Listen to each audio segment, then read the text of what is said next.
Hello and welcome everyone and welcome to the next session of direct taxation. तो भाई मैं ये assume कर रहा हूं कि आप लोगों ने फर्स्ट चैप्टर बहुत अच्छे से प्रिपेयर कर लिया होगा, पूरा चैप्टर ढंग से पढ़ा होगा, आपको कॉन्सेप्ट सारे के सारे समझ में आए होंगे। क्योंकि देखो भाई, बहुत सीधी सी बात है, आगे बढ़ने से पहले अगर तुमने बेसिक कॉन्सेप्ट्स को ढंग से नहीं समझा, अगर कोई भी बेसिक कॉन्सेप्ट को समझने में तुमने कोई गड़बड़ी करी, असेसी और पर्सन के बीच में अगर तुम्हें डिफरेंस नहीं समझ में आया, असेसमेंट ईयर प्रीवियस ईयर के बीच में अगर तुम्हें डिफरेंस नहीं समझ में आया, तो हम आज का जो चैप्टर शुरू करने जा रहे हैं उसमें तुम्हें होगी बहुत ज्यादा दिक्कत। तो मेरा प्रेजम्पशन है कि तुमने फर्स्ट चैप्टर को बहुत अच्छे से कर लिया होगा, पीडीएफ नोट्स से रीड कर लिया होगा प्रॉपरली, अपने नोट्स बना लिए होंगे रजिस्टर में, सारे के सारे जो प्रैक्टिस क्वेश्चन और प्रैक्टिकल क्वेश्चंस हैं वो भी कर लिए होंगे, और तभी तुम अगले चैप्टर पे मूव ऑन करोगे। हाँ जी सर, आप टेंशन मत लीजिए, हमने बेसिक कॉन्सेप्ट्स को बहुत अच्छे से कर लिया है। Very very good. तो भाई आज हम लोग स्टार्ट करने जा रहे हैं अपना chapter number 2 and one of the least important chapters of our syllabus, but still the most important chapter of our syllabus. मैंने लीस्ट इंपॉर्टेंट क्यों बोला? लीस्ट इंपॉर्टेंट इसलिए बोला मैंने क्योंकि भाई एग्जामिनेशन पॉइंट ऑफ व्यू से मैक्सिमम 5 नंबर या 6 नंबर का क्वेश्चन इस वाले चैप्टर में से पूछा जाता है, इससे ज्यादा इंपॉर्टेंस इस वाले चैप्टर की नहीं है। लेकिन from a practical understanding stand point यही वो चैप्टर है जो आपका बेसिक स्ट्रांग बनाएगा, जो कि आपका प्लेटफॉर्म स्ट्रांग बनाएगा, ताकि आप आगे के कंसेप्ट बहुत ज़्यादा अच्छे से समझ पाओ। तो अगर तुमने ये कॉन्सेप्ट ठीक से नहीं समझा तो भाई पूरा का पूरा इनकम टैक्स तुम्हें समझ में नहीं आया, ऐसा बात हो जाएगा। So this forms the basic of income tax. Today we are going to start chapter number 2, which is the residential status, and unless and until you understand the concept of residential status, you will not be able to understand the tax as a whole. तो direct tax को समझने के लिए residential concept, residential status का concept समझना sine qua non है। sine qua non means undisputably required है। तो आपको आज स्टार्ट करना है chapter number 2 which is the residential status. Sir आप ना बड़ी बड़ी बातें कर रहे हो, आप इतना बढ़ा चढ़ा के बोल रहे हो, ये चैप्टर बिल्कुल बेसिक है, ये चैप्टर ये है वो है। सर बताओ कि इस चैप्टर में इतना ज्यादा खास क्या है? क्यों इतना ज्यादा इंपॉर्टेंट है भाई ये वाला चैप्टर? ये चैप्टर की इतनी ज्यादा अहमियत क्यों है टैक्स में? क्यों सर आप इतना ज्यादा इसको बढ़ा चढ़ा के बोल रहे हो? भाई बहुत सिंपल सी बात है, आपने अपने पिछले वाले चैप्टर में कुछ पर्सन्स के नाम पढ़े थे। ये हैं भाई उन पर्सन्स के नाम, individual, HUF, firm, AOP, BOI, company, any other person. ये हैं वो पर्सन जिस पे की इनकम टैक्स अप्लाई हो सकता है, जिसको की टैक्स देने की रिक्वायरमेंट, लायबिलिटी आ सकती है। ये हैं उन पर्सन्स के नाम, ये हमने अपने लास्ट चैप्टर में पढ़ा था। लेकिन अब सवाल ये उठता है, क्या इस धरती पे जितने भी इंडिविजुअल हैं सबके पीछे इनकम टैक्स डिपार्टमेंट भाग सकता है टैक्स कलेक्ट करने के लिए? और गवर्नमेंट ऑफ इंडिया के इनकम टैक्स की बात कर रहा हूं भाई मैं यूएस के इनकम टैक्स डिपार्टमेंट की बात नहीं कर रहा, मैं यूके के इनकम टैक्स डिपार्टमेंट की बात नहीं कर रहा, मैं सिंगापुर के इनकम टैक्स की बात नहीं कर रहा। मैं किसकी बात कर रहा हूं? मैं बात कर रहा हूं इंडिविजुअल, जो इंडियन इंडिविजुअल हैं, जो इनकम टैक्स पे करेंगे, वो उनको किसको इनकम टैक्स पे करना है? Of course government of India को पे करना है। लेकिन क्या गवर्नमेंट ऑफ इंडिया यूएस के इंडिविजुअल्स के पीछे भी भाग सकती है? क्या गवर्नमेंट ऑफ इंडिया HUF जो यूएस में बनी है, यूएस में तो खैर HUF बनी नहीं सकती क्योंकि वहां हिंदू मुस्लिम का कंसेप्ट नहीं है, बट क्या Indian income tax law company जो यूएस में बनी है उसके पीछे भी भाग सकती है टैक्स रिकवर करने के लिए? तो हम आज के इस चैप्टर में ये समझेंगे कि ठीक है, इंडिविजुअल पे इनकम टैक्स एक्ट अप्लाई करता है, लेकिन कौन से इंडिविजुअल पे? क्या सारे इंडिविजुअल पे जो अर्थ पे एग्जिस्ट करते हैं? क्या अगर मार्स पे हमने एलियंस को पकड़ लिया और उन एलियंस ने इनकम जनरेशन का अपना सबूत दे दिया, तो क्या Indian income tax authority aliens से भी इनकम टैक्स रिकवर करने मार्स जा सकती है, जुपिटर जा सकती है, और क्या दूसरे ग्रहों पे भी इनकम टैक्स रिकवर करने क्या इंडियन इनकम टैक्स अथॉरिटी जा सकती है? क्योंकि भाई हैं तो वो भी इंडिविजुअल। आपने मूवी देखी होगी क्रिश, उसमें जादू होता है, जादू। अब सपोज अगर जादू इनकम कमा रहा है, तो क्या इनकम टैक्स डिपार्टमेंट, हमारी जो फाइनेंस मिनिस्टर हैं, क्या वो ये कह सकती हैं कि भाई मैं जादू से इनकम टैक्स रिकवर करने मार्स जा रही हूं, और मार्स में भी जो इनकम जनरेट होगी, जो इनकम अर्न करेगी, उस पे भी भाई इंडिया में टैक्स पे करो, जादू हो चाहे कोई भी हो, हमें इंडिया में इनकम टैक्स चाहिए, चाहे वो इनकम कहीं भी कमाई गई हो? क्या हर एक इंडिविजुअल जो इस धरती पे एग्जिस्ट करता है सब पे इंडियन इनकम टैक्स पे करने की लायबिलिटी है या नहीं है? आंसर इसका हमें कौन देगा? हमें देगा ये वाला चैप्टर जिसका नाम है रेजिडेंशियल स्टेटस। रेजिडेंशियल स्टेटस हमको बताएगा कि भाई कौन कौन से वो इंडिविजुअल हैं, out of all the individual which exist in the entire world, उनमें से कौन कौन से वो चुनिंदा इंडिविजुअल हैं जिन पे इनकम टैक्स डिपार्टमेंट जिनका गिरबान पकड़ सकता है और टैक्स देने पे मजबूर कर सकता है। वो कौन कौन सी कंपनीज हैं पूरे के पूरे वर्ल्ड में जिन पे इंडियन इनकम टैक्स अथॉरिटीज गिरबान पकड़ सकती हैं और इनकम टैक्स पे करने के लिए मजबूर कर सकती हैं। इतना तो आप मेरी बातों से समझ ही गए होंगे भाई कि जितने भी वर्ल्ड में इंडिविजुअल्स हैं सब पे अधिकार नहीं रखता इनकम टैक्स डिपार्टमेंट इंडिया वाला कि वो टैक्स रिकवर करे। जितनी भी कंपनीज वर्ल्ड में हैं सब पे अधिकार नहीं रखता Indian income tax department tax recover करने के लिए।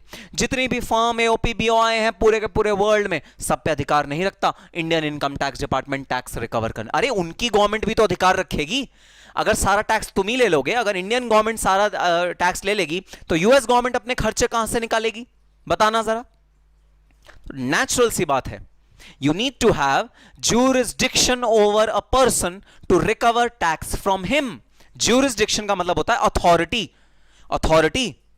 तो भाई जैसे आपके पेरेंट्स हैं, आपके पेरेंट्स आपको डांट सकते हैं, मार सकते हैं, पीट सकते हैं, आपने कोई गलत हरकत करी आपको सुना सकते हैं, आपको घर से बाहर निकाल सकते हैं, कोई भी कड़ी से कड़ी आपको सजा दे सकते हैं।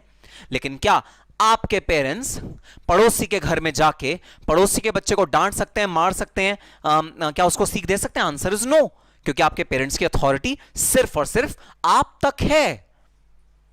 तो इस चैप्टर में हम पढ़ेंगे हमारी इंडियन गवर्नमेंट की अथॉरिटी किन इंडिविजुअल्स के ऊपर है, किन इंडिविजुअल से हमारी इंडियन गवर्नमेंट टैक्स रिकवर कर सकती है, वो कौन से इंडिविजुअल हैं जो इंडियन इनकम टैक्स अथॉरिटीज के हाथ के बाहर हैं जिन पे Indian income tax authorities tax नहीं रिकवर कर सकती, कौन से वो इंडिविजुअल हैं जिन पे Indian income tax authorities recover कर सकती हैं। हम वो सारी चीजें समझेंगे रेजिडेंशियल स्टेटस पे। ठीक है सर, तो आज हम ये पढ़ेंगे कि भाई जो भी टैक्सिंग अथॉरिटीज होती हैं वो कैसे ज्यूरिसडिक्शन पाती हैं, वो कैसे अधिकार पाती हैं किसी इंसान की इनकम पे टैक्स पे करने के लिए। इंसान ही नहीं, company, firm, AOP, BOI, other person, सब पे कैसे कोई इनकम टैक्स अथॉरिटी अधिकार पाती है टैक्स को लेवी करने का और टैक्स को रिकवर करने का उस पर्टिकुलर पर्सन से। हम इस वाले चैप्टर से समझेंगे जिसका नाम है रेजिडेंशियल स्टेटस। अनफॉर्चुनेटली ग्लोब पे जितने भी इंडिविजुअल रहते हैं सब पे इनकम टैक्स एक्ट 1961 नहीं लगता। ग्लोब में जितने भी फर्म एओपी बीओआई हैं सब पे इंडियन इनकम टैक्स एक्ट नहीं लगता। ग्लोब में जितने भी कंपनीज हैं उन सब पे इंडियन इनकम टैक्स एक्ट नहीं लगता। ग्लोब में जितने भी अनदर पर्सन हैं उन पे इंडियन इनकम टैक्स एक्ट नहीं लगता। तो सर वो कौन से ग्लोब के लोग हैं जिन पे इंडियन इनकम टैक्स एक्ट 1961 लगता है और इंडियन गवर्नमेंट के पास अधिकार है उन लोगों को असेसी बनाने का? क्योंकि देखो वो पर्सन तो होंगे, ग्लोब के सारे लोग पर्सन तो हैं, लेकिन उनको असेसी बनाने का अधिकार इनकम टैक्स अथॉरिटी किस किस पे रखती है, मतलब किस किस को वो जाके कह सकती है भाई तुमने इनकम अर्न करी है, लाओ हमें टैक्स दे दो। वो हम समझेंगे इस चैप्टर में, जिस चैप्टर का नाम है रेजिडेंशियल स्टेटस। ठीक है सर, बात समझ में आई? बात है ज्यूरिसडिक्शन की, बात है अथॉरिटी की, कौन अथॉरिटी ले सकता है किस इंडिविजुअल पे, वो हम आज के चैप्टर में डिस्कस करेंगे। ठीक है सर, तो आ जाओ जरा एक कंसेप्ट एक्सप्लेन करने के लिए मैंने यहां पर एक डायग्राम बनाया है। डायग्राम में मैंने अपने पेज को 2 पार्ट्स में डिवाइड कर दिया है। अभी नीचे का तुम बिल्कुल भी नहीं पढ़ोगे, अज्यूम कर लो यहां कुछ लिखा ही नहीं है, बिल्कुल नीचे का पढ़ने की जरूरत नहीं है, सिर्फ इन 2 अंडाकार गोलों पे कॉन्सेंट्रेट करो। ये 2 गोले बनाए हैं, 2 अंडे बनाए हैं मैंने। ठीक है सर, जैसा कि आपको दिख ही रहा है, ये है इंडिया, ये है यूएस। तो ये जो गोला नंबर 1 है ये इंडिया की टेरिटरी है, इंडिया की बाउंड्री है, इंडिया का जो भूतल है ना, भूतल ज्योग्राफी जो इंडिया की बाउंड्री है वो है। हाँ भाई हाँ, मुझे कुछ ऐसा शेप इसका बनाना चाहिए था जो ऑब्वियसली मैं ढंग से नहीं बना पाया, इस वजह से मैंने सोचा गोला ही बना लूं। तो ये शेप, अगर आप लोग ये शेप बना सको तो बहुत अच्छी बात है भाई, इंडिया का प्रॉपर शेप बना दो तो हम प्रॉपर शेप भी यहाँ पर यूज कर लेंगे। मैं वो नहीं बना पाया इसलिए मैंने एक गोल बना लिया। ये है भाई इंडिया। इस इंडिया में 2 इंडिविजुअल रहते हैं, राम और सीता। राम और सीता दोनों हस्बैंड वाइफ हैं और इनके 2 बच्चे हैं, लव और कुश। हाँ हाँ, नाम आपको कुछ जाने पहचाने लग रहे हैं, लेकिन नहीं, मैं आपको यहां रामायण की सीख देने नहीं बैठा हूं, मैं सिर्फ एक एग्जाम्पल ले रहा हूं। इंडिया में एक परिवार है भाई, परिवार में दो पेरेंट्स हैं, राम और सीता, और उनके दो बच्चे हैं, लव और कुश। अब सवाल ये उठता है भाई, ये जो लव और कुश हैं, इनके पेरेंट्स रिटायर हो चुके हैं, कोई इनकम नहीं कमाते, राम और सीता कोई इनकम नहीं कमाते, लेकिन ऑफ कोर्स लव इनकम कमाता है। So love is a qualified CMA, cost accountant है भाई लव, फर्स्ट अटेम्प्ट क्वालिफाइड, बहुत बड़ी कंपनी में जॉब करता है, और बहुत बड़ी कंपनी में वो एक कॉस्टिंग मैनेजर की भूमिका पर बैठा है। Who is Kush? Kush is a doctor, Kush एक डॉक्टर है भाई, और बहुत बड़े हॉस्पिटल में एक बहुत सीनियर डॉक्टर है, और अच्छा सैलरी पैकेज है इसका, सब कुछ बहुत अच्छा है। तो ऑब्वियसली दोनों लव और कुश इनकम कमा रहे हैं। ठीक है सर, अब मुझे जरा सोच के बताओ, दोनों लव और कुश इनकम कमा रहे हैं भाई, एक चीज बताओ, ये जो इनकम कमा रहे हैं, सीएम में है लव, और लव सपोज किसी कंपनी में काम करता है, लव नेस्ले में काम करता है, नेस्ले इंडिया में सिचुएटेड है। हाँ सर, नेस्ले इंडिया में सिचुएटेड है, और ये जिस डॉक्टर जिस हॉस्पिटल में काम करता है, सपोज वो है मैक्स, मैक्स इंडिया में सिचुएटेड है। हाँ सर, मैक्स इंडिया में सिचुएटेड है। अच्छा भाई, मैक्स अगर इंडिया में सिचुएटेड है, सब कुछ इंडिया में हो रहा है, इनकम अर्न भी इंडिया से हो रही है, इनकम जो एम्प्लॉई है वो भी इंडिया का, एम्प्लॉयर भी इंडिया का है, सब कुछ इंडिया का, इंडिया के रिसोर्सेज लग रहे हैं। कुश और लव दोनों ने पढ़ाई भी इंडिया से करी थी, सब कुछ इंडिया से करी थी। बताना, लव और कुश की सैलरी को टैक्स करने का अधिकार किसका होना चाहिए लॉजिकली? सर अभी आपने हमें चैप्टर नहीं पढ़ाया, कोई सेक्शन नहीं पढ़ाया, हम सिर्फ अपने लॉजिक से आंसर दे रहे हैं। हाँ भैया, मैं कोई सेक्शन का तुम्हारा उम्मीद नहीं कर रहा, तुम सेक्शन बताओ मुझे, मैं सिर्फ तुम्हारा लॉजिक का आंसर पूछने की कोशिश कर रहा हूं। मुझे सिर्फ अपना दिमाग लगाकर बताओ, ideally who should have the right to charge tax from love and Kush? Sir the logical answer is of course the income tax department of India. भाई यूएस का जो इनकम टैक्स डिपार्टमेंट होता है, उसका क्या नाम होता है? उसका नाम होता है आईआरएस। ये वहां के इनकम टैक्स डिपार्टमेंट का नाम है। जैसे हमारा नाम है इनकम टैक्स डिपार्टमेंट, आईटीडी बोलते हैं हमारे इंडिया में, वैसे वहां पर क्या बोलते हैं? वहां बोलते हैं आईआरएस। ये वहां के इनकम टैक्स डिपार्टमेंट का नाम है। अब भाई अगर आईआरएस बोले सुनो लव, सुनो कुश, तो ऑब्वियसली ऐसे चीख के नहीं बोलेगा, कॉल करेगा लव और कुश को। तो आईआरएस ने लव को कॉल किया, कुश को कॉल किया, सुनो लव, सुनो कुश, जरा ना जो तुम्हारा पैकेज है ना, सीएम में हो, 9 लाख रुपए का सपोज तुम्हारा पैकेज है, उस पे जितना टैक्स बनता है लाओ जरा यूएस में मुझे दे दो। वाजिब बात या गलत बात? सर गलत बात। क्यों गलत बात? क्योंकि सर इंडिया के जो इनकम टैक्स डिपार्टमेंट था ना, उसने ऑलरेडी लव की सैलरी और कुश की सैलरी में से टैक्स ऑलरेडी चार्ज कर लिया। अगर इंडिया इनकम टैक्स डिपार्टमेंट ने ऑलरेडी लव और कुश की सैलरी से टैक्स चार्ज कर लिया है, तो फिर भाई this is wrong. IRS of US should not charge tax from love and Kush, क्योंकि इनका कोई ज्यूरिसडिक्शन, इनका कोई राइट, इनकी कोई अथॉरिटी ही नहीं है भाई। बिल्कुल वैसे ही जैसे मैंने आपको बताया, क्या आपके मम्मी पापा पड़ोसी के घर में बच्चे को जाके डांट सकते हैं, मार सकते हैं कि नहीं तुम गलत काम कर रहे हो, तुम ये करते हो, तुम वो, क्या वो डांट सकते हैं? आंसर इज नो, नहीं डांट सकते भाई, आपकी अथॉरिटी नहीं है। You don't have the right to touch someone else's child. Similarly, US IRS do not have a right over love or kush. क्योंकि राइट नहीं है, तो US IRS of course phone नहीं कर सकता लव को, फोन नहीं कर सकता कुश को, उनसे टैक्स की डिमांड नहीं कर सकता US IRS of course। ठीक है सर, इतनी बात तो समझ में आई कि US IRS does not have any right over love और कुश। तो जो लव और कुश टैक्स पे करेंगे, किसको पे करेंगे? सिर्फ और सिर्फ इंडियन इनकम टैक्स अथॉरिटी को पे करेंगे भाई। जो इंडिया का रेवेन्यू डिपार्टमेंट है, जो इंडिया का इनकम टैक्स डिपार्टमेंट है, उससे टैक्स पे होगा लव और कुश दोनों की सैलरी पे टैक्स पे होगा इंडियन इनकम टैक्स अथॉरिटी से। पक्का सर, डन, बात समझ में आ गई। अब सुनना जरा आगे की बात। लव को एक बहुत बढ़िया ऑफर आया। यूएस में एक कंपनी है, सपोज कंपनी का नाम है रैकेट बेकाइंजर। रैकेट बेकाइंजर एक कंपनी है, यूएस की कंपनी। वहां से लव को कॉल आया, hello mister love, how are you doing? Mister Lav ने कहा very very good. Mister Lav, we got your CV फ्रॉम naukri.com. We are looking for a cost accountant for handling our New York operations in US. If we give you a salary package of 18 lakh rupees, are you willing to relocate from India to US? वाह, ये सुन के ना वो add आता ना Cadbury's का, मन में लड्डू फूटा। लव के मन में एक नहीं दो दो लड्डू फूटे। एक तो सैलरी पैकेज में डबल का इंक्रीज, दूसरी बात यूएस में परमानेंटली जाने का मौका, यूएस में नौकरी मिलने का मौका। मजा आ गया यार, मजा आ गया है तो वाह। लव ने क्या किया? लव ने अपना बोरिया बिस्तर उठाया और 1 अप्रैल 2020 को कहां चला गया? यूएस चला गया, परमानेंटली रिलोकेट हो गया। अब जो लव को सैलरी मिलती थी एज अ सीएम में, वो कहां से मिलती थी? रैकेट बेकाइंजर से मिलती थी। यूएस में जो इनका कंपनी का ब्रांच था वहां से मिलता था। किसको पैसा? लव को पैसा वहां से मिलना शुरू हो गया। Love was very very happy. पूरे साल लव कहां रहा? यूएस में रहा 2021 तक। सपोज 2020 से 2021 तक लव कहां रहा? लव यूएस में रहा। लव ने कहा वाह, लाइफ सेट हो गई, मजा आ गया। राम और सीता दोनों बहुत ज्यादा हैप्पी, क्योंकि obviously if you get good jobs outside the country then parents are naturally bound to get happy, because standard of living वहां पर ज्यादा, सैलरी पैकेज ज्यादा, इंफ्रास्ट्रक्चर अच्छा, बहुत सारी बेनिफिट्स मिलते हैं जो बाहर जाने पर मिलते हैं। राम सीता बड़े हैप्पी, लव उससे भी ज्यादा हैप्पी। लव बाहर सेटल हो गया परमानेंटली।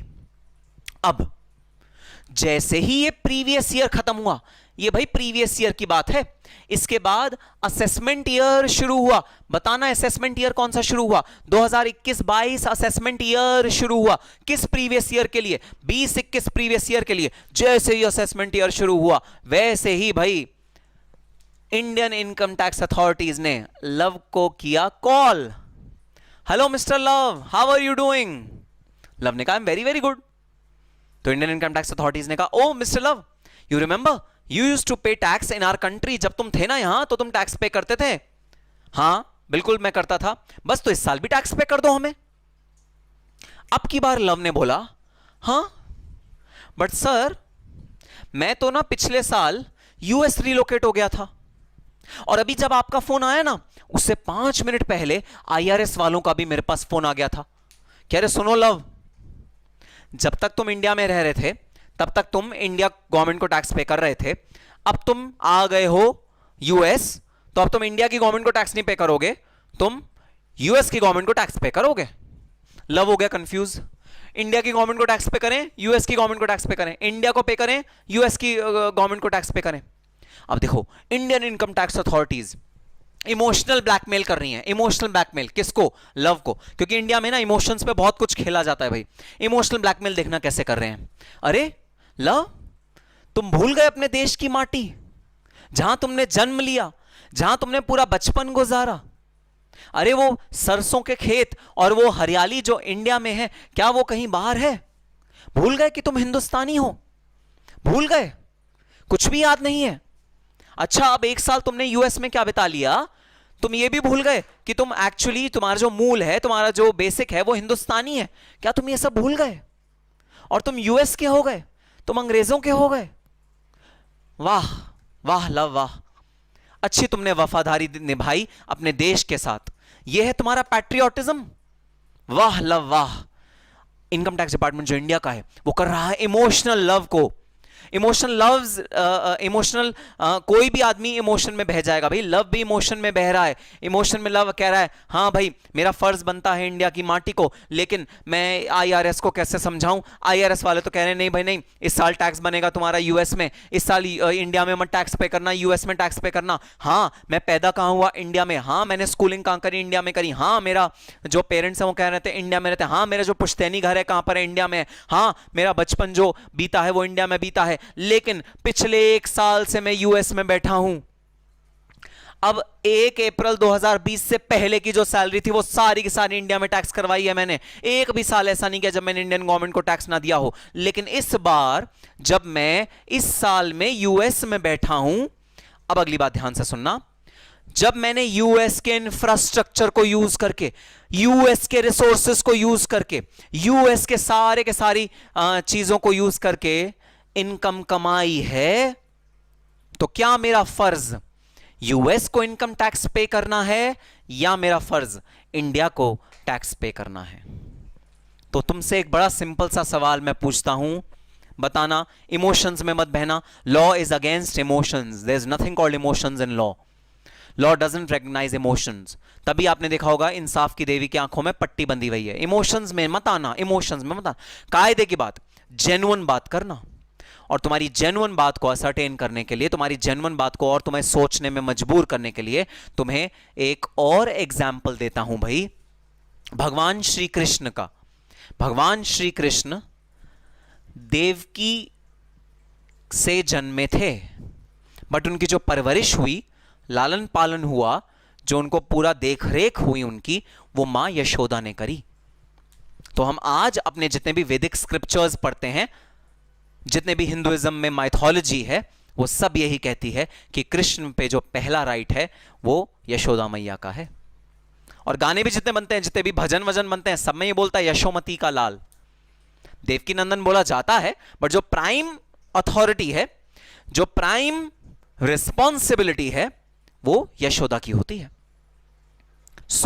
अब सोच के, मैंने तुम्हें हिंट भी दे दिया, बहुत बड़ा हिंट दे दिया, सोच के मुझे जरा डिसीजन लेके बताना भाई, पास्ट में जो हुआ वो हुआ. इस ईयर में जब जो रिसोर्सेज यूज हुए हैं इनकम कमाने के लिए, वो यूएस के हुए हैं.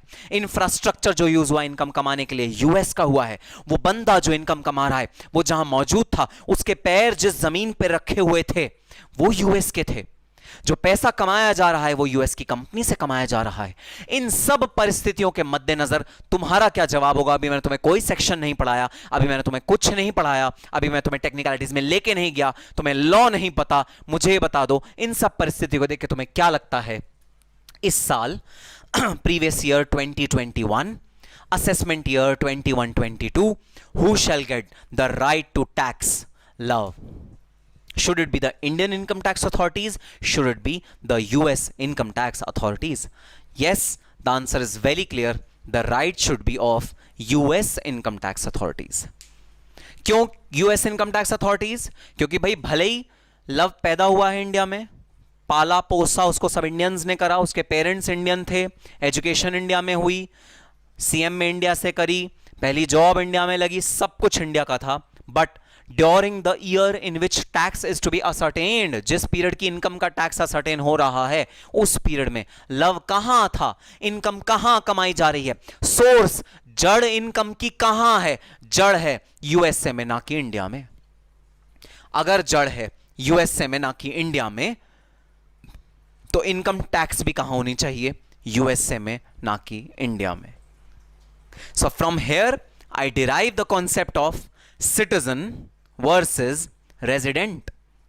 तो लव सिटीजन कहां का है? नागरिक कहां का है? नागरिक है इंडिया का. पासपोर्ट कहां का है लव के पास? इंडिया का. वो बॉर्न कहां हुआ? इंडिया में. पेरेंट्स कौन है? इंडियन. सब कुछ इंडिया में है. लेकिन वो रेजिडेंट कहां का है? इस ईयर के दौरान, इस ईयर से पहले रेजिडेंट भी इंडिया का था, लेकिन इस ईयर के दौरान रेजिडेंट कहां का है? यूएस का रेजिडेंट है. तो कायदे की बात यह that taxability should follow residency and not citizenship. Tax incidence किसको फॉलो करता है? रेजिडेंसी को फॉलो करता है. आप जहां रहते हो, जहां से इनकम कमाते हो, वहां पर आप टैक्स पे करो, ना कि वहां जहां पैदा हुए हो, जहां की सिटीजनशिप है आपके पास, वहां नहीं.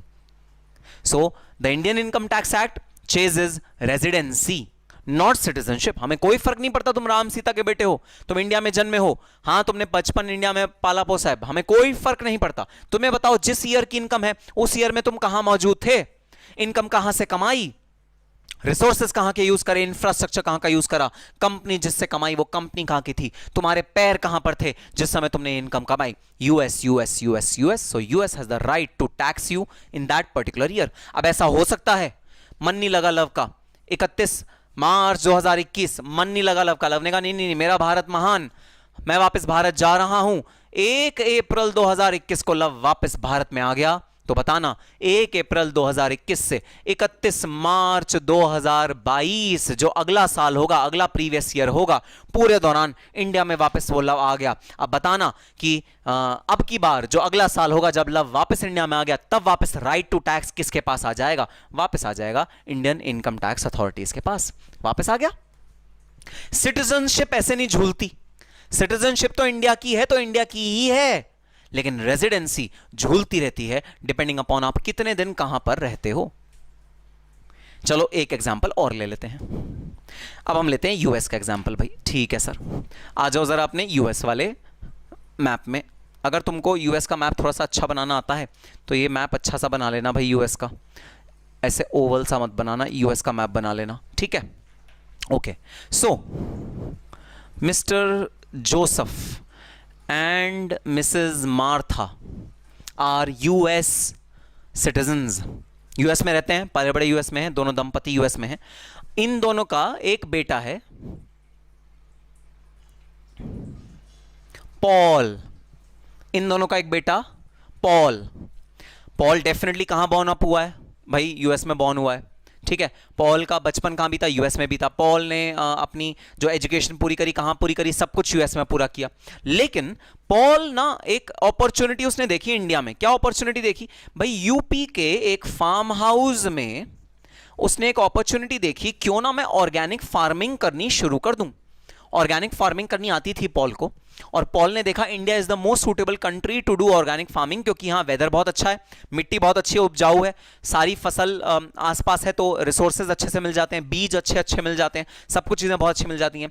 पॉल ने एक अपॉर्चुनिटी देखी इंडिया में कि भाई मैं एक फार्म हाउस खरीद लेता हूं इंडिया में, यूपी के किसी गांव में, और वहां पर मैं अपनी ऑर्गेनिक फार्मिंग करूंगा और उसका बिजनेस मैं फैलाऊंगा। पॉल अपने बिजनेस के लिए आ गया इंडिया, और वो इंडिया में ही रहने लगा। तो बताना पॉल नागरिक कहां का था? पॉल नागरिक था यूएस का, सिटीजन था यूएस का। लेकिन उसने अपनी रेजिडेंसी कहां बना ली थी? वो रेजिडेंट कहां का था? वो रहने कहां लग गया था? वो रहने लग गया था इंडिया में। अब मुझे सेम मेरे सवाल का जवाब दे दो भाई। पॉल को टैक्स करने का राइट किसका? यूएस की आईआरएस डिपार्टमेंट का या इंडिया की इनकम टैक्स डिपार्टमेंट का? जी हां, your answer is absolutely right. उसका राइट होगा इंडियन इनकम टैक्स डिपार्टमेंट का, क्योंकि किसकी सरजमी पे टैक्स कमाया गया है, किसके रिसोर्सेज लगे हैं टैक्स कमाते हुए, इंफ्रास्ट्रक्चर किसका लगा है टैक्स को कमाते हुए, जो एक्टिविटीज हुई, जो काम हुआ जिससे टैक्स कमाया गया, वो एक्टिविटी कहां हुई, पैर कहां पर थे उस बंदे के जब ये पूरा काम हुआ गया, सब कुछ है इंडिया। तो टैक्स कहां पर लगेगा? टैक्स भी लगेगा इंडिया में। Again same principle, taxation should follow residency, taxation should not follow citizenship। Tax किस बेसिस पे लगना चाहिए? रेजिडेंट के बेसिस पे लगना चाहिए। टैक्स किस बेसिस पे नहीं लगना चाहिए? टैक्स सिटीजनशिप के बेसिस पे नहीं लगना चाहिए।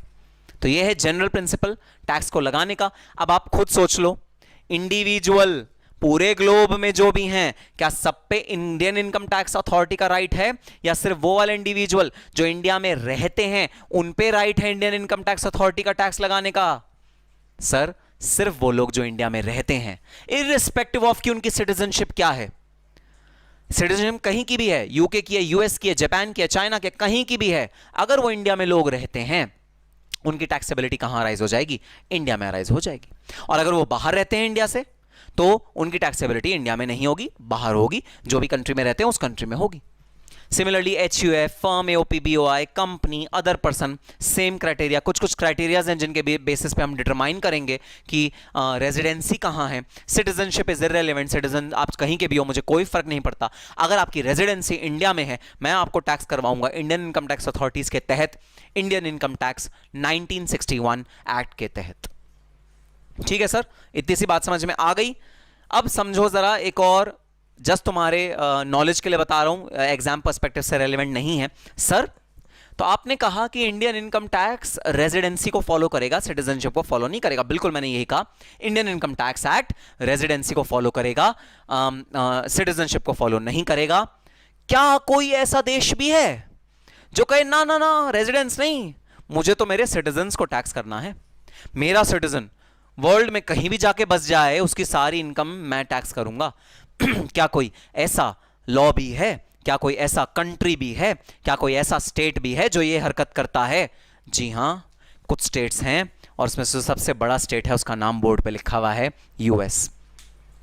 यूएस के जो इनकम टैक्स लॉज हैं वो रेजिडेंसी को फॉलो नहीं करते, वो सिटीजनशिप को फॉलो करते हैं। तो पॉल अगर इंडिया आके भी रहने लगा, अगर इंडिया आके भी रहने लगा तो उसको टैक्स करने का राइट किसका? यूएस आईआरएस का। ओ बेटा सर, यहां तो दोहरी मार मर गई ये पॉल को। कैसे दोहरी मार कैसे लगी पॉल को? समझना, दोहरी मार कैसे लगी पॉल को? यूएस आईआरएस करेगा, कहेगा पॉल पॉल, पॉल कहेगा सर सर, पॉल पॉल तुम सिटीजन कहां के हो? पॉल कहेगा यूएस, तो तुम टैक्स भी कहां पे कर दो? यूएस। और इंडियन इनकम टैक्स एक्ट क्या कहेगा? इंडियन इनकम टैक्स एक्ट कहेगा पॉल पॉल, पॉल कहेगा यस सर, तुम रेजिडेंट कहां के हो? पॉल कहेगा यूपी इंडिया, तो तुम टैक्स इंडिया में पे कर दो। और ये सर दोहरी मार लग गई पॉल को। भाई अगर ऐसा कभी सिचुएशन आता है, क्योंकि ये सिटीजनशिप बेस्ड टैक्सेशन फॉलो करता है, ये रेजिडेंसी बेस्ड सिस्टम फॉलो करता है, अगर बाय चांस अगर कहीं ऐसा सिचुएशन आया, जो कि आता है, तो भाई हम रेस्क्यू लेते हैं डबल टैक्सेशन अवॉइडेंस अग्रीमेंट्स का। तो यूएस टैक्स अथॉरिटीज और इंडियन टैक्स अथॉरिटीज ने मैंने आपस में समझौता किया हुआ है कि अगर कभी ऐसी सिचुएशन आई जहां पर एक ही बंदा दो जगह टैक्स हो रहा है, क्योंकि उसकी रेजिडेंसी अलग और उसका सिटीजनशिप अलग, इस वजह से अगर वो दोहरी मार उसको पड़ रही है और दो जगह वो टैक्स हो रहा है, तो हम उसे एक जगह रिलीफ दे देंगे। सर क्या आप हमारे कोर्स में डीटीएए करवाओगे? भाई इंटर के कोर्स में, सीएम में इंटर के कोर्स में डीटीए बहुत डिटेल्ड में तो नहीं है, बेसिक्स कुछ कंसेप्ट्स कराऊंगा, बहुत ज्यादा डिटेल में नहीं है, लेकिन हाँ जब आप फाइनल में जाओगे तो डीटीए या international taxation will form a very big chunk of your syllabus. तो हाँ वहां तो जरूर डिस्कशन होगा डीटीए का, यहां पर बहुत ज्यादा डिटेल में डिस्कशन नहीं होगा डीटीए का। बट मैंने सिर्फ ये पॉइंट इसलिए बताया आपकी नॉलेज के लिए कि ऐसा नहीं है कि सारी countries residency based taxation follow करती हैं, कई कंट्रीज सिटीजनशिप बेस्ड टैक्सेशन भी फॉलो करती हैं, लेकिन जो इंडियन अथॉरिटी है वो हमेशा रेजिडेंसी बेस्ड टैक्स के रूल्स फॉलो करती है, उसका रेजिडेंसी पे ज्यादा फोकस है। लेकिन लेकिन लेकिन from assessment year 2022 budget 2020 Indian income tax authority ने भी सिटीजनशिप के बेसिस पे एक नया क्लॉज निकाला है रेजिडेंसी का। तो लार्जली तो टैक्सेशन जो है वो रेजिडेंसी बेस्ड है, लेकिन एक स्पेशल क्लॉज निकाला गया है, पहली बार निकाला गया है हिंदुस्तान की हिस्ट्री में, ये पहली बार हो रहा है कि सिटीजनशिप के बेसिस पे टैक्सेशन लगेगा। कौन से असेसमेंट ईयर से? Assessment year 21-22 which is budget 2020। इस असेसमेंट ईयर से सिटीजनशिप के बेसिस पे भी Indian income tax authorities tax लेंगी। तो जी हां, हम पढ़ेंगे कैसे। रेजिडेंसी बेस्ड रूल तो हमारे रेलेवेंट हो गए ही होंगे। सिटीजनशिप अगर आप इंडिया की लेते हो, अगर आप इंडिया के सिटीजन हो, तो उस बेसिस पे भी भाई टैक्सेशन के प्रावधान इंडियन इनकम टैक्स एक्ट ने लाए हैं, पहली बार हम ये भी पढ़ेंगे।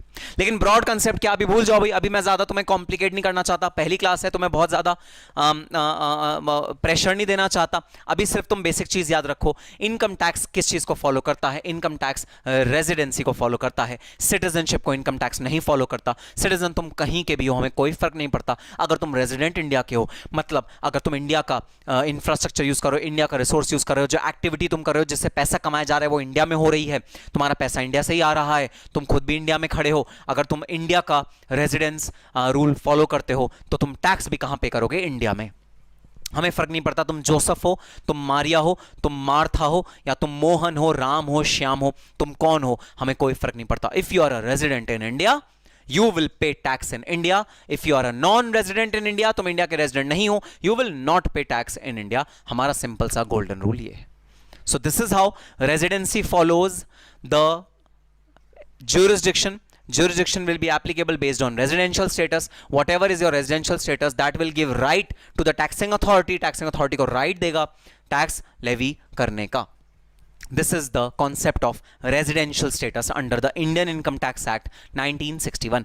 देख लो अभी भी इतनी सारी राम कहानी मैं तुम्हें बता चुका हूं, लेकिन अभी भी हम सेक्शन पे नहीं गए हैं, अभी हम एग्जैक्ट रूल पे नहीं गए हैं, अभी हम एक्ट पे नहीं गए हैं। जब हम एक्ट पे जाएंगे तब आपको डिटेल में समझ में आएगा कि ये रेजिडेंसी असर्टेन कैसे होती है। अभी मैंने आपको ब्रॉडली बताया है, बहुत मोटे मोटे तरीके से बताया है कि रेजिडेंसी को टैक्सेशन फॉलो करता है। ठीक है सर, बात समझ में आ गई। तो आओ कुछ ब्रॉड मुद्दे देखते हैं भाई। Difference between citizen and resident, दोनों के बीच में डिफरेंस क्या होता है। हाँ, हमें पता लग गया भाई, टैक्स जो फॉलो करता है इंडिया में वो रेजिडेंट को फॉलो करता है। जहां के तुम रेजिडेंट होगे वहां पर तुम्हें टैक्स देना पड़ेगा। So taxation will be followed by resident. Citizen will not be levied to tax unless and until he becomes the resident of that particular country also. Citizenship will not largely impact the taxable status. So citizenship by birth acquire होती है, जब आप जिस देश में born होते हो उस देश की नेचुरल सिटीजनशिप आपको मिलती है, या द प्रोसेस ऑफ नेचुरलाइजेशन, आप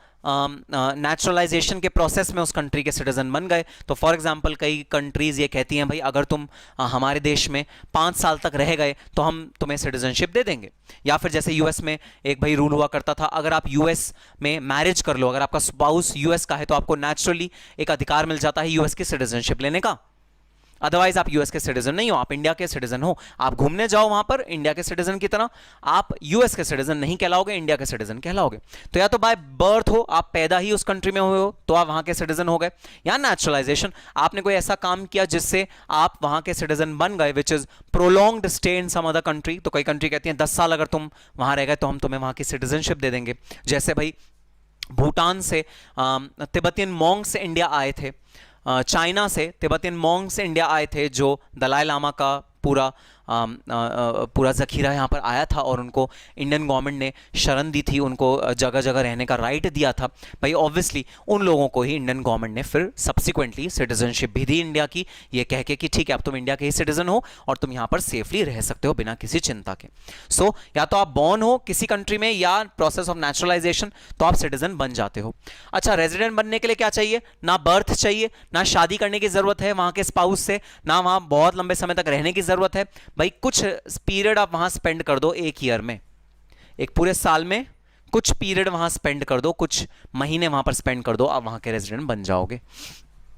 पासपोर्ट लेने का राइट होता है सिटीजन का, रेजिडेंट का पासपोर्ट लेने का राइट नहीं होता। अगर आप कुछ महीने बाहर के देश में रह के आओ इसका मतलब ये नहीं है आप वहां का पासपोर्ट होल्ड कर सकते हो, क्योंकि पासपोर्ट सिर्फ सिटीजन को मिलता है, रेजिडेंट को नहीं। रेजिडेंट मतलब टेम्पररी रह के आ जाना, 6 महीना, साल, 2 साल आप रह के टेम्पररी आ गए, उसे कहते हैं रेजिडेंट। और सिटीजन कहते हैं नहीं, आप वहीं बसने गए हो, आप बसना चाहते हो वहां पर, उसे कहते हैं citizen. Same for all the years, तो सारे सालों का सेम रहता है भाई सिटीजनशिप। बहुत मुश्किल से चेंज होता है सिटीजनशिप, प्रोलॉन्ग्ड स्टे में चेंज होता है, शादी करने पे चेंज होता है, तो इस तरह से चेंज होता है। अच्छा, एक और तरीका है सिटीजनशिप चेंज करने का, बड़ा मस्त तरीका है, मैंने कई लोगों को ये करते हुए देखा है। If your son and daughter is born in a different country, then that son or daughter will become a citizen of that country by birth, और पेरेंट्स को फिर वहां पर नेचुरलाइजेशन के प्रोसेस में सिटीजनशिप मिल जाती है। तो भाई मैंने ऐसा वाकई देखा है, अपनी रियल लाइफ में देखा है कि लोग जब, जैसे एक विमेन प्रेग्नेंट है, वो अपने 5th मंथ या 6th मंथ ऑफ प्रेगनेंसी जब तक ट्रैवल करना सेफ होता है, उस मंथ में वो सपोज चली गई न्यूजीलैंड, और वो बाय बर्थ तक, जब तक बेबी बॉर्न होता है तब तक वो न्यूजीलैंड में ही रही वो पर्सन, ताकि वो जो पर्सन बॉर्न हो, जो उनका बेबी बॉर्न हो, उसको न्यूजीलैंड की सिटीजनशिप नेचुरली मिल जाए, और फिर पेरेंट्स सब्सिक्वेंटली उस देश में शिफ्ट हो जाएंगे ये बोल के कि हमारा बेटा वहाँ का सिटीजन है, और धीरे धीरे करके पेरेंट्स को भी सिटीजनशिप मिल जाएगी। तो भाई बहुत सारे धांधलेबाजियां, बहुत सारे कॉम्प्लिकेशंस हैं सिटीजनशिप पे। आपने पढ़ा होगा बहुत सारे लोग फ्रॉड भी करते हैं सिटीजनशिप की, हम यूएस के सिटीजनशिप तुम्हें दिला देंगे, लाओ इतने लाख रुपए हमें दे दो, ये वो बहुत सारे फ्रॉड भी आते हैं। तो जी हाँ, वो सब होता है citizenship. It remain same for all the years, may change from year two year, residency year two year में चेंज हो जाती है। हो सकता है एक साल आप इंडिया के हो, फिर अगले साल यूएस के हो, फिर अगले साल चाइना के हो, और ऐसा भी हो सकता है एक ही अकाउंटिंग पीरियड के दौरान आप दोनों कंट्रीज के रेजिडेंट हो, ऐसा भी हो सकता है। एक साल में आप इंडिया के भी रेजिडेंट हो और यूएस के भी रेजिडेंट हो, ऐसा भी हो सकता है। तो आपने कुछ महीने इंडिया में बिताए, आप इंडिया के रेजिडेंट बन गए, कुछ महीने यूएस में बिताए, आप यूएस के रेजिडेंट बन गए। तो रेजिडेंसी तो गवर्नमेंट चाहती है बनो बनो हमारे रेजिडेंट, ताकि हमें टैक्सिंग राइट मिले, जबकि सिटीजनशिप कोई गवर्नमेंट नहीं चाहती, क्योंकि वो आबादी अपनी बढ़ाना नहीं चाहती, तो सिटीजनशिप गवर्नमेंट नहीं चाहती बहुत ज्यादा देना। जबकि रेजिडेंसी तो बांटना चाहती है, अरे सब पूरा वर्ल्ड हमारा रेजिडेंट बन जाए भाई, हमको टैक्सिंग राइट मिल जाएगा पूरे वर्ल्ड के इंडिविजुअल से, और क्या चाहिए जिंदगी में, लाइफ बन जाएगी अगर पूरे वर्ल्ड की टैक्सेशन राइट हमारे पास आ जाए। तो रेजिडेंसी गवर्नमेंट चाहती है कि आप बनो हमारे रेजिडेंट, और सिटीजनशिप गवर्नमेंट्स नहीं चाहती कि सिटीजनशिप बढ़े, ताकि पॉपुलेशन आउटबर्स्ट ना हो जाए, कहीं बहुत ज्यादा पॉपुलेशन ना हो जाए और रिसोर्सेज पे प्रेशर ना पड़ जाए। इसलिए सिटीजनशिप को हमेशा गवर्नमेंट अवे करने की कोशिश करेगी। वोटिंग राइट मिलता है सिटीजन को, रेजिडेंट को वोटिंग राइट नहीं मिलता, सिटीजन को वोटिंग राइट मिलता है। No visa required to enter, तो आपको कंट्री, अगर आप जिस कंट्री के सिटीजन हो वहां पर आपको वीजा नहीं चाहिए एंटर करने के लिए, जबकि आप जिस कंट्री के रेजिडेंट हो वहां पर आपको वीजा चाहिए। भाई रेजिडेंट हो, कुछ महीने रहे हो, तो आप वर्क परमिट पे गए होंगे या वेकेशन परमिट पे गए होंगे, तो आपको वहां पर वीजा चाहिए। हर बार एंट्री एग्जिट करने के लिए वीजा रिक्वायरमेंट होती है फॉर अ रेजिडेंट। तो ये है difference between citizenship and residency. और टैक्स हमारा किस चीज को फॉलो करेगा, टैक्स हमारा फॉलो करेगा भाई रेजिडेंसी को। जिस कंट्री के आप रेजिडेंट हो उस कंट्री में आपको टैक्स पे करना है। Citizenship is immaterial, however there are certain countries जो रेजिडेंसी को नहीं मानती, जो सिटीजनशिप को मान्यता देती हैं, US being one of them, जो कहती हैं भाई हम रेजिडेंसी के कंसेप्ट को इतनी मान्यता नहीं देंगे, हम सिटीजनशिप के कंसेप्ट को ज़्यादा मान्यता देंगे। वो लोग सिटीजनशिप को भी टैक्सेशन के पर्व्यू में लाती हैं। बट हमारे पर्सपेक्टिव से, इंडियन इनकम टैक्स के पर्सपेक्टिव से, इनकम टैक्स एक्ट 1961 के पर्सपेक्टिव से, भूल जाओ सिटीजनशिप का कंसेप्ट, हमारे को कोई रेलिवेंट नहीं है सिटीजनशिप का कंसेप्ट, हमारे को रेलिवेंट है रेजिडेंसी का कंसेप्ट। लेकिन हाँ, मैंने आपको चुपके से एक बात बताई जो अगले चैप्टर्स में मैं एलैबोरेट करूंगा।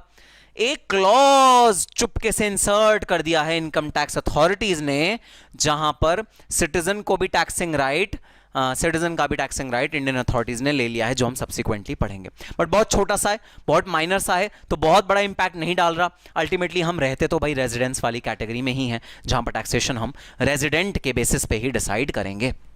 अब सर डिसाइड कैसे होगा रेजिडेंसी,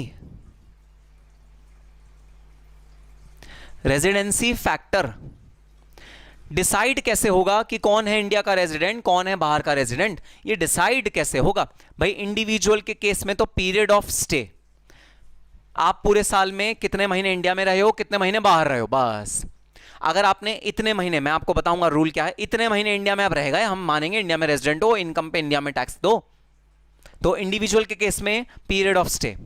एचयूएफ के केस में, अरे भाई एचयूएफ तो हिंदू अनडिवाइडेड फैमिली है, वो कोई पूरी जो ऑर्गेनाइजेशन है वो कोई उठ के यूएस थोड़ी जा सकती है, वो तो इंडिया में ही रहेगी, वो तो स्थित इंडिया में ही रहेगी। कंपनी मान लो, कंपनी रिलायंस इंडस्ट्रीज लिमिटेड, क्या रिलायंस इंडस्ट्रीज लिमिटेड पूरा का पूरा प्लांट, जामनगर में उनका प्लांट है, क्या वो ऐसे उठ के चल सकता है और अपनी एयरप्लेन में एयर टिकट बुक करके क्या यूएस जा सकता है पूरा का पूरा प्लांट? क्या कंपनी पूरी की पूरी यूएस जा सकती है? ना भाई ना, नहीं जा सकती।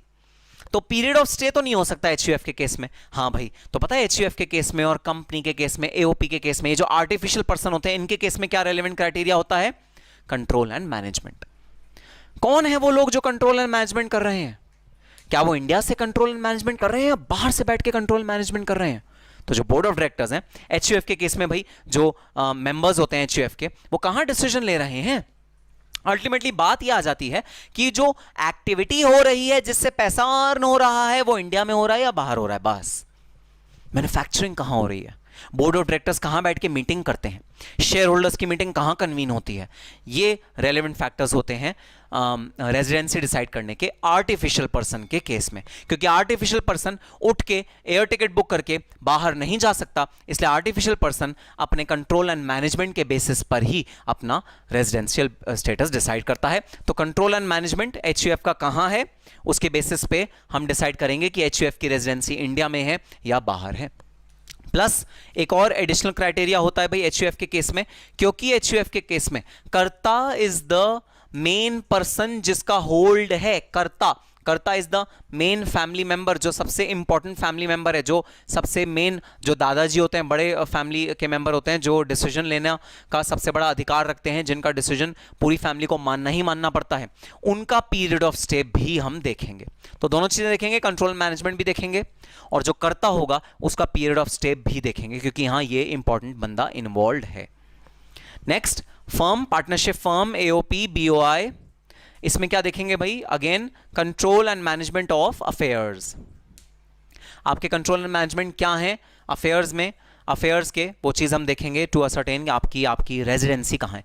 अरे भाई सबके सब सिटीजन हो सकते हैं इंडिया के, सबके सब इंडिया में इनकॉर्पोरेटेड थे, एचयूएफ इंडिया में बनी, फर्म इंडिया में बनी, कंपनी इंडिया में बनी, लेकिन कंट्रोल एंड मैनेजमेंट कहां से हो रहा है ये रेलेवेंट क्राइटेरिया होता है रेजिडेंसी जानने के लिए। ठीक है सर। नेक्स्ट कंपनी, भाई कंपनी के केस में एक तो स्टैंडर्ड रूल है कि अगर कोई इंडियन कंपनी होगी, मतलब अगर वो कंपनीज एक्ट 2013 में रजिस्टर्ड है तो भाई वो ऑलवेज रेजिडेंट है, ऑलवेज रेजिडेंट, वो रेजिडेंट ही मानी जाएगी, वो इंडिया में ही रेजिडेंसी है उसकी ये मानी जाएगी। अगर वो इंडिया में इनकॉर्पोरेटेड है तो हम उसका कंट्रोल मैनेजमेंट नहीं देखेंगे। लेकिन फॉरेन कंपनी के केस में, इंडिया के अलावा जो इंडियन कंपनी के अलावा जो कंपनीज है उनके केस में हम लोग देखेंगे पोयम।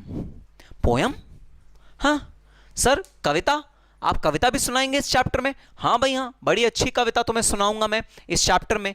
जबरदस्त कॉन्सेप्ट जो इंडियन इनकम टैक्स अथॉरिटीज ने अभी कुछ 3 साल पहले इजाद किया है, जिसका नाम है प्लेस ऑफ इफेक्टिव मैनेजमेंट।